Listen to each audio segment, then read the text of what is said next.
Ah mais, il y a une critique? Mais, vous en avez quelque chose à foutre?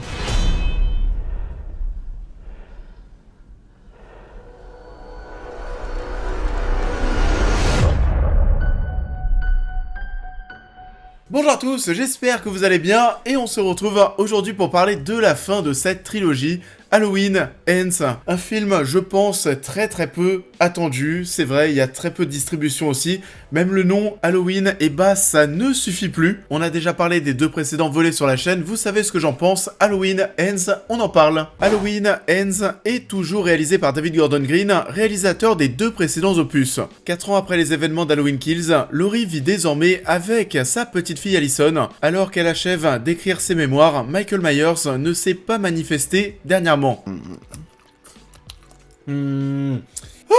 C'était meilleur que le film. Qu'est-ce que c'est bon les nouilles. Ah oui, c'est bon aujourd'hui, en roue libre. On s'en fout, vu l'état du film, on va manger, rien à faire. Alors déjà oui, dans un premier temps, pour revenir sur les deux premiers films...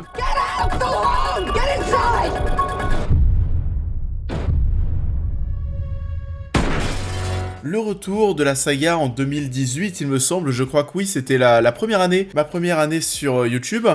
Le film Halloween était, voilà, pas si catastrophique que ça. Il y avait rien d'exceptionnel, mais pourquoi pas. Halloween Kills, par contre, là j'avais vraiment passé un très mauvais moment. Le film s'est fait défoncer pour moi, mais à juste titre. C'était tellement ridicule avec des Deus Ex Machina toutes les 2 secondes. Michael Myers qui était vraiment increvable. Le mec c'était presque un camion qui fonçait dans les gens et personne pouvait l'arrêter. Vu que j'avais plutôt bien apprécié le précédent long métrage, j'avais quand même quelques attentes. Ça renforçait encore plus ma déception. C'était pour moi un énorme flop au point où ma critique, je me souviens, mais durait vraiment pas longtemps, a duré 6-7 minutes. C'est pas dit qu'aujourd'hui cette fois-ci on fasse plus parce que pareil, c'est toujours pas bon.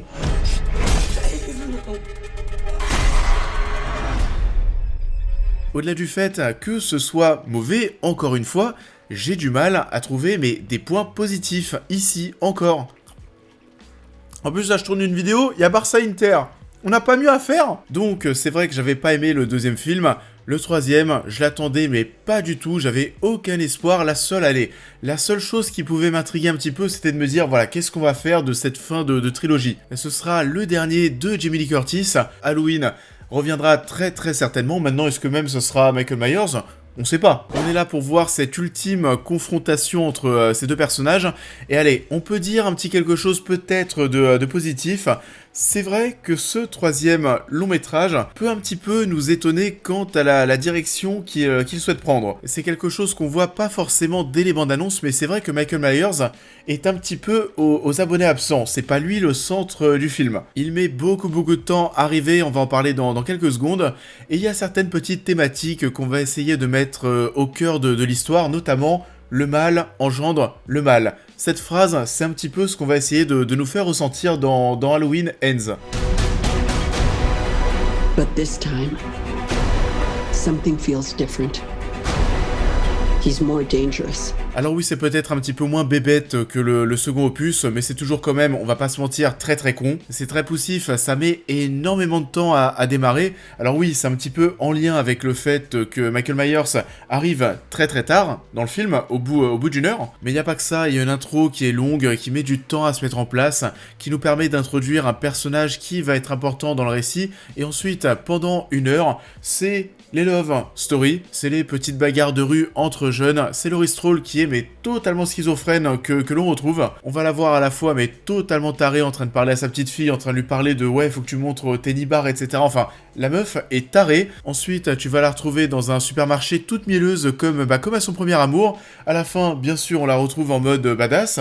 Il y a 40 personnalités. Tout paraît très forcé comme la présence de Laurie Strode dans ce film, dans ces films, parce que Halloween Kills c'était pareil. Tu peux te dire vraiment c'est pas illégitime, mais que fait Jamie Lee Curtis ici? Tu vois qu'elle a passé l'âge. Alors oui, il y a des enjeux marketing qui vont te permettre de vendre un nouveau combat, une nouvelle confrontation entre Jamie Lee Curtis, Laurie Strode et Michael Myers. Mais à part ça, vraiment, je ne vois pas l'intérêt. C'est long, c'est mal écrit, les dialogues et la mise en scène sont ridicules, les personnages sont débiles, mais totalement débiles. T'as encore des situations lunaires, mais ça c'est très souvent le cas dans les films d'horreur où tu te demandes mais pourquoi vous allez dans cette direction?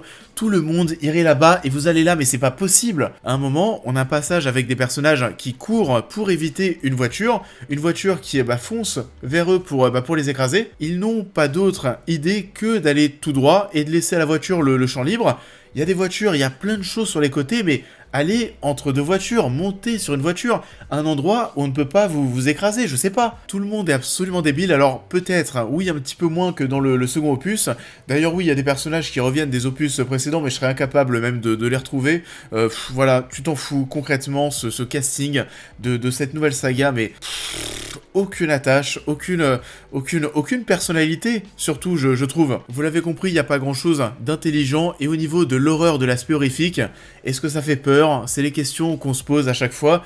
Non, ça fait pas peur, dans la salle ça rigolait même plus que ça, ça sanglotait. Il y a pas mal de jumpscares, c'est pas créatif, on n'en a rien à faire.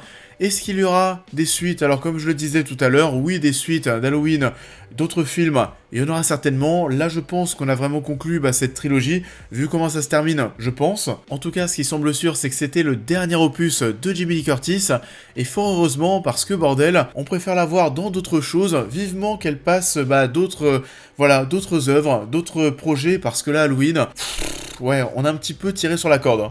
Hello.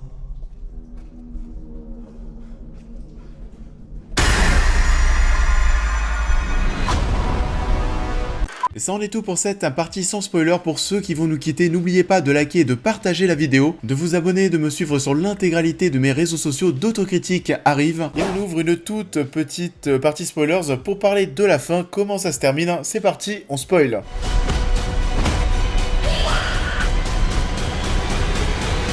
Bon, c'est vrai qu'assez tôt dans le film, on sait comment ça va se terminer avec le personnage de Corey. On sait très bien qu'il va devenir le nouveau Boogeyman. Du moins, Boogeyman, de plus, on sent qu'il est en train de perdre pied.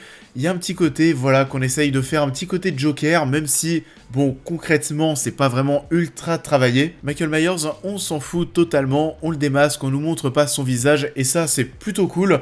Autant garder, voilà, le mystère, ça, je préfère. Le final du film, c'est un festival de choses ridicules, entre Corey qui se suicide, Jamie Lee Curtis qui voit, alors du coup, la fille, Allison, qui revient, qui voit son petit copain par terre mort. À aucun moment, Jamie Lee Curtis, choqué, ok, mais à aucun moment, je sais pas, lui montre le masque de Michael Myers, le masque, je sais pas, d'Halloween qui est par terre, pour lui dire, mais regarde, c'est lui. Du coup, on a Allison qui s'en va, qui est choquée, puis finalement qui revient, enfin voilà, ça part dans tous les sens. Et du coup, le final aussi, alors on essaie aussi avec le montage, vous savez, de rendre hommage un petit peu à Jamie Lee Curtis. On va montrer certaines images des anciens films, des premiers films Halloween avec l'actrice. Pareil, le montage est très expéditif, l'hommage les deux mêmes. Il n'y a rien qui va nous marquer, on fait pas ça vraiment avec le cœur, c'est très bizarre, mais c'est comme si on n'y croyait pas. Et du coup voilà, c'est pas forcément glorieux, pas glorieux comme ce film, pas glorieux comme cette dernière trilogie qui va vraiment être oubliée très très vite. It's been 4 years since Michael Myers vanished without a trace. Ça en est tout pour cette vidéo, j'espère qu'elle vous aura plu comme d'habitude. Je vous invite à la liker, à la partager, à me dire en commentaire ce que vous avez pensé de l'œuvre en question, à vous abonner, à me suivre sur l'intégralité de mes réseaux pour toutes les news et réactions à l'actualité, mais aussi à devenir membre soutien si vous souhaitez soutenir mon travail. Et on va se retrouver très vite sur la chaîne pour cette prochaine critique. Jen, do your thing. God, I really like this outfit.